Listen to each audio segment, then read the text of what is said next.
Olá pessoal, tudo bom?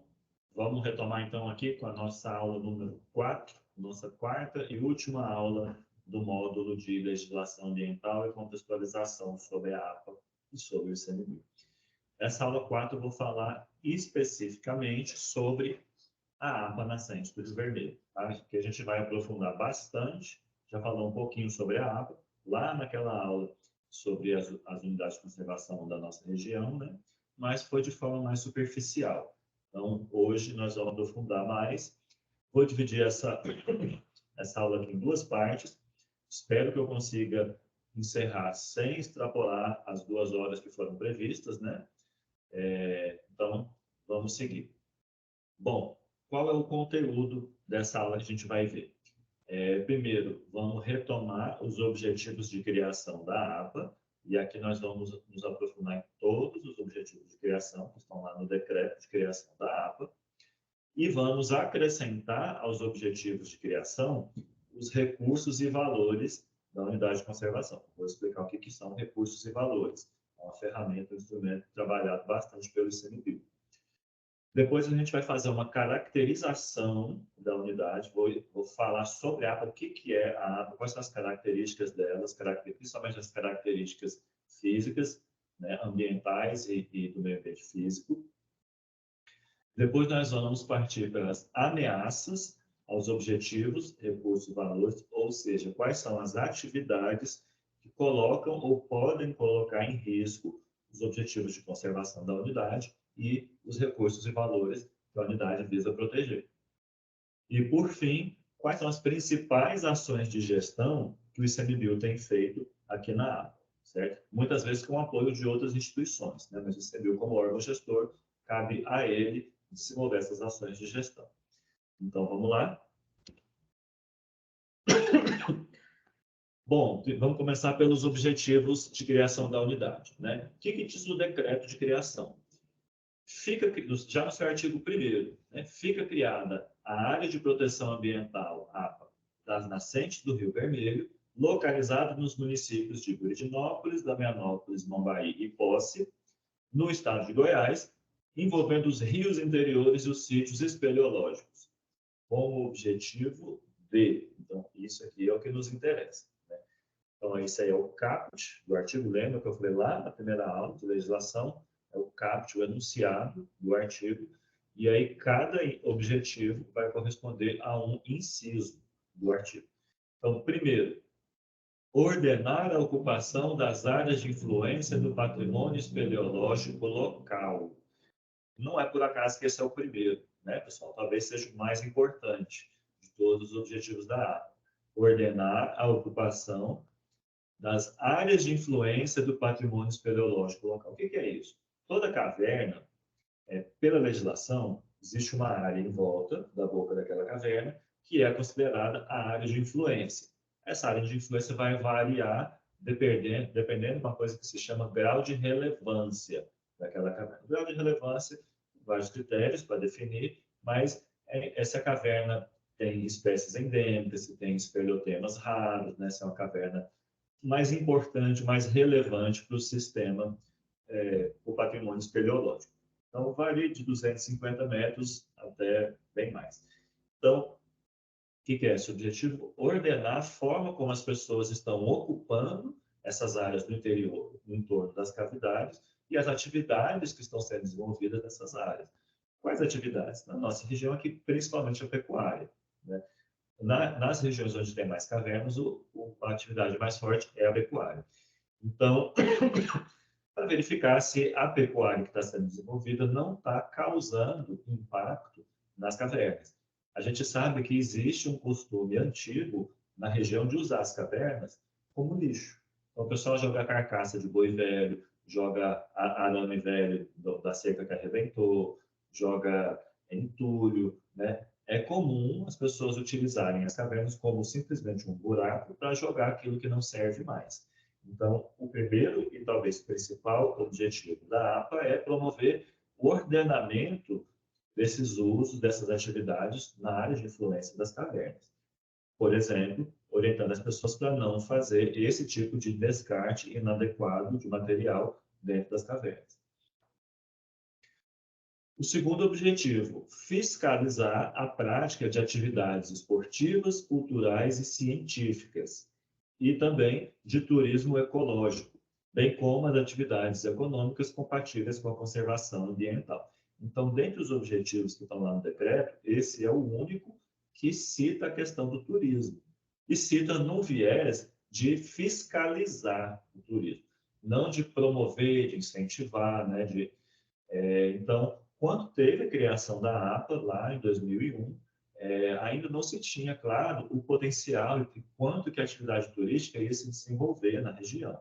Hoje em dia, a gente atribui muito mais importância para o turismo, então é muito mais do que simplesmente fiscalizar a forma que está sendo feito o turismo, mas também promover, incentivar, criar, estabelecer parcerias, né?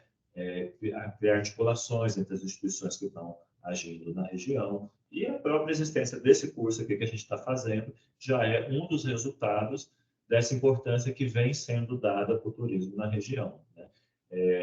Esse curso surgiu como uma iniciativa do Instituto Federal, mas foi fundamental o apoio e a participação desse nível para que ele viesse a se concretizar.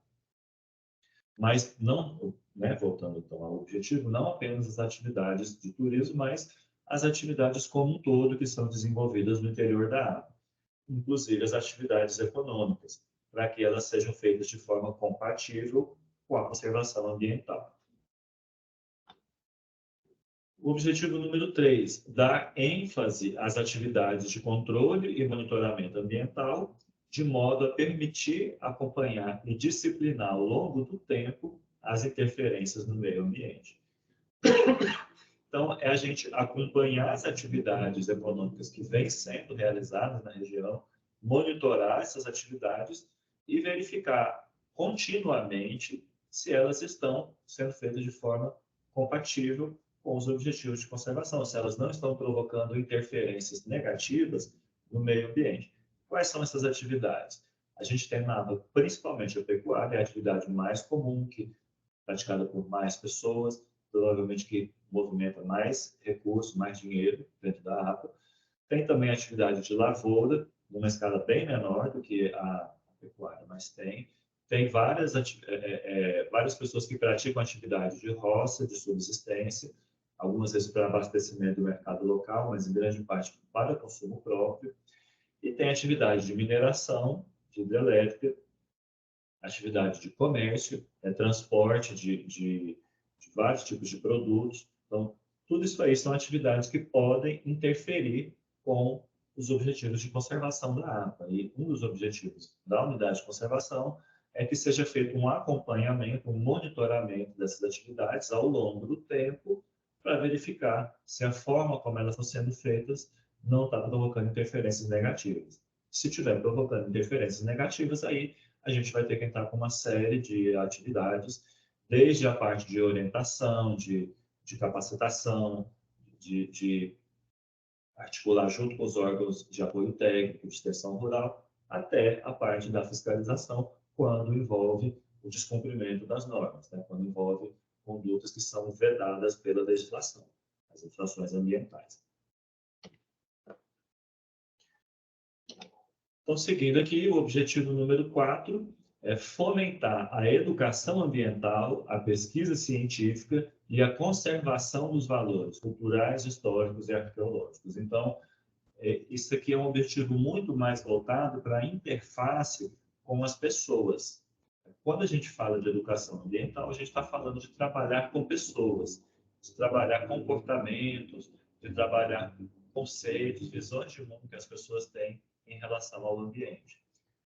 Quando a gente fala de pesquisa científica, a gente também está falando de trabalho com pessoas. A pesquisa é uma atividade humana, desenvolvida por pesquisadores. E a conservação dos valores culturais, históricos e arqueológicos. Isso aqui está completamente relacionado às atividades que as pessoas desenvolvem no local. A história, as tradições, aos hábitos, a cultura como um todo que as pessoas vêm desenvolvendo na região. Então, a APA Nascente do Rio Vermelho ela não tem apenas o objetivo de proteger o meio ambiente. Dentre os objetivos dela expressos no seu decreto de criação, tem também uma extensa interface com as atividades, com os valores culturais que as pessoas da nossa região possuem. Então, quando a gente fala em valores culturais, valores históricos, a gente está falando de quê? Está falando, por exemplo, do costume que as pessoas têm, do orgulho que as pessoas têm aqui, do nosso piqui, que é considerado por muitos, né, por nós com certeza, mas inclusive por pessoas que não são da região, o melhor de Goiás, portanto, o melhor do Brasil, né? Então, isso é um valor cultural, é um valor simbólico da nossa região. Outro valor cultural, a gente teve um histórico, o histórico de ocupação da nossa região foi por tropeiros, por pessoas que faziam transporte de cargas, alimentos, animais, entre a região do Nordeste goiano e a região do Oeste baiano. Então, foi isso que deu origem à ocupação aqui na nossa região. E até hoje tem uma tradição oral, tem uma tradição de costumes mesmo, referente a esse processo de ocupação. Então, isso é um valor cultural, um valor histórico, que a unidade de conservação tem o objetivo de conservar. 5, esse é bem longo, né? Proteger os atributos naturais, ou seja, as características do meio ambiente, os cânions, as veredas, os rios, a diversidade biológica, os recursos hídricos e o patrimônio espeleológico. Então, diversidade biológica, as plantas e os bichos, recursos hídricos e patrimônio espeleológico, né, são indissociáveis.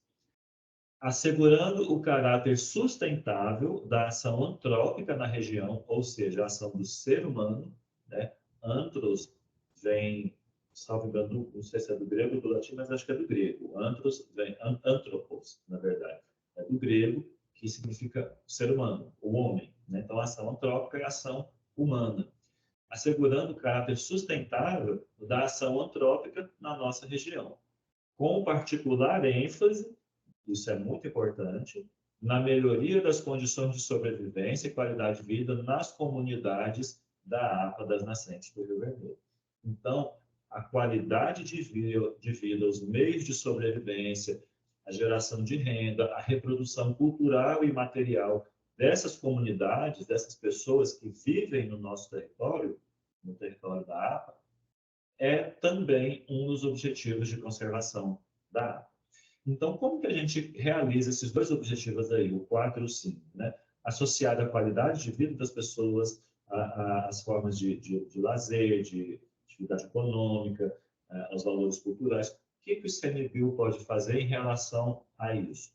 Bom, a gente tem feito várias atividades de capacitação, de educação ambiental, e a gente está iniciando agora o segundo projeto seguido já, que trabalha o manejo rotacionado da pastagem, das pastagens voltadas para o gado. Qual é o objetivo disso? Melhorar a rentabilidade do produtor, do pecuarista, do pequeno pecuarista, para que ele consiga criar uma maior quantidade de cabeças de gado numa mesma área. Então, o ICMBio, aos poucos, vem construindo algumas alternativas que se inserem completamente dentro desses objetivos aí, associados a essa extensa interface da unidade de conservação com as pessoas que vivem no seu interior. E, por fim, o sexto objetivo, implantar o processo de planejamento e gerenciamento com a participação de todos os órgãos e entidades envolvidas. Órgãos públicos, prefeituras municipais, organizações não governamentais, as ONGs, e principalmente, está no decreto, principalmente as comunidades locais. Então, essa foto aí é uma foto da reunião do Conselho Consultivo da APA, que foi feita segunda-feira da semana passada, com mais de 60 pessoas presentes. Então, envolvendo todo esse grupo de atores aí que estão citados, né, nesse inciso 6. Então, isso aí é das formas de promover a participação das pessoas dentro do processo de gestão. Então, o ICMBio, nos últimos anos, tem valorizado muito a gestão participativa e aqui na APA Nascentes do Rio Vermelho, a gente tem avançado nisso de várias formas e agora, mais recentemente, finalmente estamos conseguindo retomar a criação do Conselho Consultivo. Então, esse inciso aí se refere tanto à participação na gestão, quanto também os processos de planejamento e gerenciamento. Isso vai ser realizado por meio do plano de manejo, que também está em processo de elaboração e que vai passar pelo Conselho Consultivo antes de ser aprovado. Então, pessoal, o decreto de criação da APA, ele, além de ter os seus objetivos de criação da unidade, no artigo 4º, ele estabelece também algumas vedações.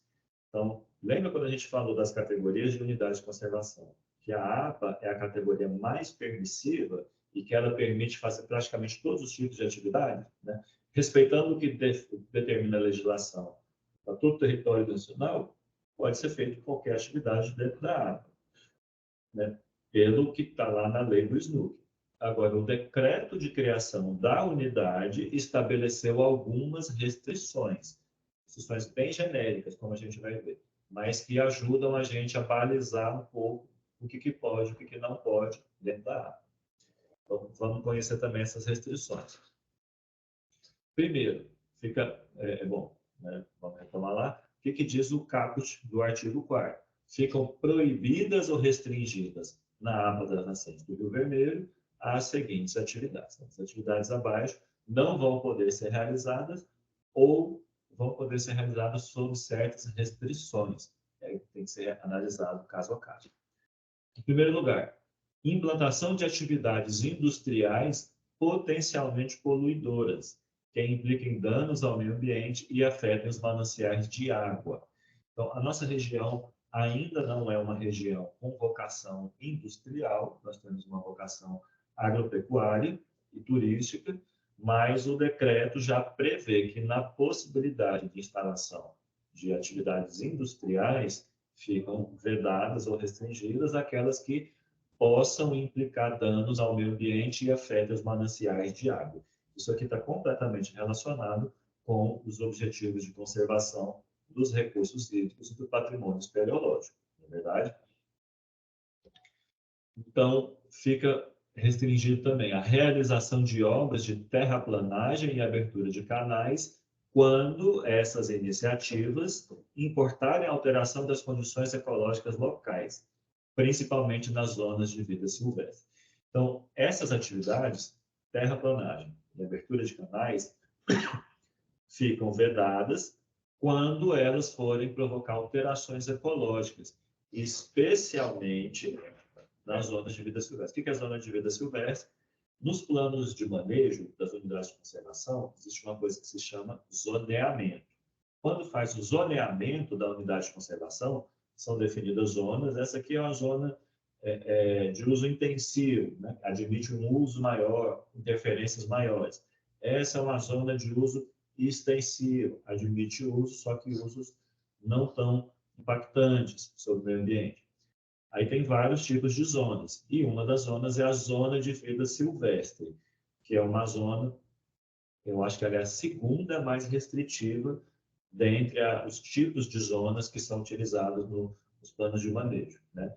Mais restritiva do que ela vai ser a zona primitiva, que não vai admitir nenhum tipo de interferência. Então, principalmente, zona primitiva, em geral, não se usa em APAs, né? Ela é muito restritiva, precisaria controlar o acesso de pessoas, né? Ninguém poderia entrar lá sem autorização, sem o conhecimento do órgão. Isso é inviável dentro de uma APA, que é composta por propriedades privadas, com as pessoas transitando e fazendo várias atividades. Mas a zona de vida silvestre possivelmente será a zona mais restritiva da APA Nascentes do Rio Vermelho, quando a gente fizer o zoneamento dela. E nessas áreas, pelo decreto, né, tem que ter uma atenção muito especial com atividades de terraplanagem e abertura de canais, porque são atividades que podem provocar impactos. Pode provocar erosão, pode provocar assoreamento dos rios, pode provocar uma série de interferências que afetam os objetivos da unidade. Então, terceiro, fica vedado também o exercício de atividades capazes de provocar erosão das terras, o assoreamento das coleções hídricas ou que coloquem em risco os aquíferos. Então, ainda na mesma lógica da vedação anterior, aquelas atividades que possam provocar erosão, por exemplo, desmatamento para plantação de pastagem sem fazer as curvas de nível. A gente tem várias áreas aqui na APA que estão com processos de erosão, alguns bem avançados, porque a gente tem um solo muito instável na nossa região, muito suscetível à erosão, e se não forem adotadas as medidas recomendadas pelos manuais de boas práticas agropecuárias, como fazer terraceamento, né, curva de nível, nas áreas que têm declive, como nos locais onde tem que instalar estradas, colocar lombadas, colocar cacimba para segurar a enxurrada, né, fazer a semeadura direta, no caso das lavouras, evitar o sobrepastejo, é um problema muito grave que a gente tem aqui na APA. Sobrepastejo é quando coloca mais cabeça de gado do que o capim dá conta de sustentar. Então, o capim vai diminuindo e vai raleando, vai ficando cada vez mais ralo. E aí vem a chuva e começa a provocar erosão. Então, são atividades que, pelo decreto, são vedadas. Isso tem trazido um pouco de dor de cabeça, porque, às vezes, os órgãos licenciadores, especialmente o órgão estadual, a SEMARE, interpreta essa vedação aí como uma vedação ao desmatamento e à conversão de cerrado, de área nativa, em área para uso alternativo, né, em pastagem ou lavoura. Então, nega, quando a pessoa entra com pedido para fazer o desmatamento, é negado baseado nesse artigo. Porém, o artigo ele não proíbe que sejam desenvolvidas atividade pecuária ou atividade de lavoura. Ele apenas proíbe que sejam desenvolvidas de forma que possa causar erosão. Então, o que a gente tem sempre colocado para os produtores e para a SEMAR, os órgãos licenciadores, é possível fazer essas autorizações, fazer essas conversões diárias, desde que sejam adotadas medidas para evitar o risco de erosão. Inclusive, erosão é um problema não só para a unidade de conservação. O primeiro prejudicado, quando tem um processo erosivo, é o dono da área, porque ele está perdendo o que tem de maior valor na propriedade dele, que é o solo. Então, o solo indo embora, junto com a erosão, ele vai perder a fertilidade, vai perder a utilidade daquela área que ele possui. Então, isso é um problema muito sério que a gente tem na nossa região e ainda não conseguimos começar um trabalho de orientação, de identificação das possíveis soluções junto aos proprietários.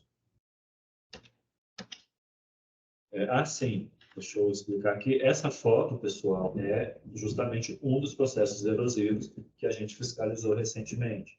Então, houve uma denúncia, estava tendo uma interferência que provocou erosão e tal. A gente foi lá na área, constatou, olha só o tamanho dessa bossoroca. Aí, em alguns pontos, chega a mais de 3 metros de altura, a profundidade da vala. Né?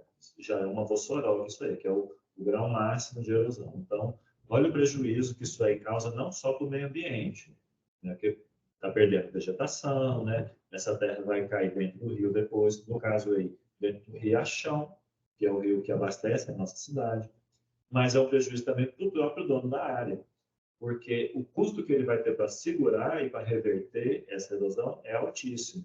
E se ele não reverter, isso aí vai começar a comer cada vez mais áreas que poderiam estar sendo utilizadas para a atividade econômica dentro da propriedade dele. Então, um prejuízo ambiental e um prejuízo econômico muito grande em decorrência desses processos erosivos. Então, seguindo aqui, ficam vedados também o exercício de atividades que impliquem matança, captura ou molestamento das espécies da biota regional. Em geral, isso aqui vai se aplicar aos peixes, porque para os animais terrestres já não é permitido mesmo qualquer abate, né? É proibida a caça no Brasil. Mas quando a gente fala de peixes, é permitida a pesca, porém ficam proibidas atividades que possam causar uma mortandade em grande número. A gente se prendeu muito a esse objetivo quando veio o pessoal que organiza uma pesca esportiva todo ano no Lago do Piracanjuba, agora eu não lembro se é do Buriti ou do Lago do Piracanjuba, né? Do Piracanjuba mesmo. Todo ano eles organizam um pesca e sorte lá, um torneio de pesca. E a gente se perguntou, será que não vai estar indo de encontro a esse objetivo aí? A gente se reuniu com o pessoal, explicou direitinho, né? Deu algumas orientações sobre medidas que podem diminuir a mortandade dos peixes que são capturados, porque é pesca e solte, né? Pega o peixe e solta ele. Só que mesmo soltando o peixe, uma porcentagem deles vão morrer, principalmente se tiver muita piranha. Não é o caso do lago do Piracanjuba, mas em alguns lugares você solta o peixe, poucos segundos as piranhas já comem ele. Então tem uma série de medidas que ajudam a reduzir essa mortandade. Você tem um cestinho ali para o peixe respirar antes de você soltar ele no rio, não ficar manuseando ele muito tempo fora d'água, usar a isca sem fisga, porque na hora de tirar não vai machucar o peixe. Então, tem uma série de cuidados. A gente orientou o pessoal, passou certinho, né? Quando eles fizeram o torneio de pesca, a gente foi lá acompanhar, né? Fomos convidados, estivemos presente lá, acompanhando, e acabou que só pegaram um peixe. Torneio de pesca. O pessoal mandou mal pra caramba. E no nosso medo era ter muita morte de peixe, mas os pescadores estavam tão fracos que só pegou um peixe e não teve problema ambiental nenhum. É a famosa pesca ecológica, né, pessoal? Vai pescar, só vai tomar cerveja. Peixe mesmo não pega nada. Bom, seguindo então, o objetivo número 5. Ficam vedados também o despejo nos cursos d'água, incluídos na área da APA da Transação do Vermelho, de efluentes, resíduos ou detritos capazes de provocar dano ao meio ambiente. Então, uma série de atividades econômicas acaba utilizando os rios como local de descarte dos resíduos. Por exemplo, quando vai construir uma ponte no rio, utiliza a água do rio para poder fazer a concretagem e tudo, e essa água acaba retornando para o rio. Então, fica vedado essas atividades que fazem uso, né, que descartam material no rio, que sejam capazes de provocar dano ao meio ambiente. Então, por exemplo, a ponte de um rio. Né? Se for um rio grande, ele tem uma capacidade maior de absorver, né, esse material que volta ali da concretagem das pilastras, né, dos batentes da ponte. Se for um rio muito pequeno, ele é bem mais sensível. Então, no rio pequeno, talvez vai ter que encontrar uma outra forma de concretar essa ponte, para que não cause impacto no rio. A gente não tem atividades industriais em grande escala ainda, mas quando vier a ter, essas atividades vão ter que tomar muito cuidado com o descarte de efluentes nos rios, fazer o tratamento previamente. E a gente tem, aí sim, uma situação que já ocorre, né, principalmente na cidade de Mambaí e de Florianópolis, que são os núcleos urbanos que estão dentro da APA, atividade de lava-jato. Então, os lava-jatos, via de regra, diferentemente dos postos de gasolina, os postos de gasolina são muito fiscalizados, né? Existem órgãos de controle que vistoriam, eles precisam ter alvará, e para ter o alvará tem que ter toda uma série de cuidados, senão eles não se regularizam, não podem nem fazer, nem adquirir os combustíveis que eles estão vendendo. Já nos lava-jatos, a fiscalização é bem mais solta. Então, via de regra, os lava-jatos descartam a água de qualquer forma, na rua. E essa água escorre, em algum ponto ela vai acabar caindo dentro de algum rio da água. Então, a gente tem situações onde a gente já constatou que o efluente dos lava-jatos está indo para os rios e certamente, mais cedo ou mais tarde, a gente vai precisar fazer um trabalho junto a esses estabelecimentos para que eles se regularizem e atendam a esse objetivo aí da água. E, por fim, né, fica vedado também a visita turística desordenada junto ao patrimônio espeleológico. Né? Então, quando a gente fala em visita turística desordenada, não necessariamente a gente está falando de bagunça, a gente está falando de descontrole, de pessoas pisoteando a caverna, né, destruindo os espeleotemas. Não necessariamente é disso que a gente está falando. Visita desordenada pode ser feita, inclusive, de forma bem organizadinha. Por quê? A legislação define que para ter uso turístico nas cavernas é obrigatório uma coisa que se chama plano de manejo espeleológico. Não confundir com o plano de manejo da unidade de conservação, é um documento bem mais complexo. O plano de manejo espeleológico é o plano que vai definir a atividade que vai ser feita dentro daquela caverna, então, ele feito para uma caverna especificamente, e quais são as interferências que vão ser realizadas naquela caverna e as medidas que vão ser adotadas em relação a essas interferências. E para fazer o turismo, ele é considerado um uso econômico da caverna e ele também tem que ter o plano de manejo espeleológico. E a gente hoje ainda não tem nenhuma caverna dentro da APA com plano de manejo espeleológico. Então, por exemplo, aí no funil, é uma atividade feita de forma extremamente organizada, não é impactante para a caverna, né? A maior parte da atividade é feita, inclusive, do lado de fora da caverna, com o pêndulo, com o rapel, que vocês estão vendo aí o pessoal fazendo, e, no entanto, a gente pode considerar que é desordenado, porque não tem um plano de manejo espeleológico. Então, esse é um problema que a gente tem, um grande desafio que a gente tem para regularizar o uso turístico das cavernas, o que necessariamente vai ter que ser feito mediante a elaboração dos planos de manejo espeleológico.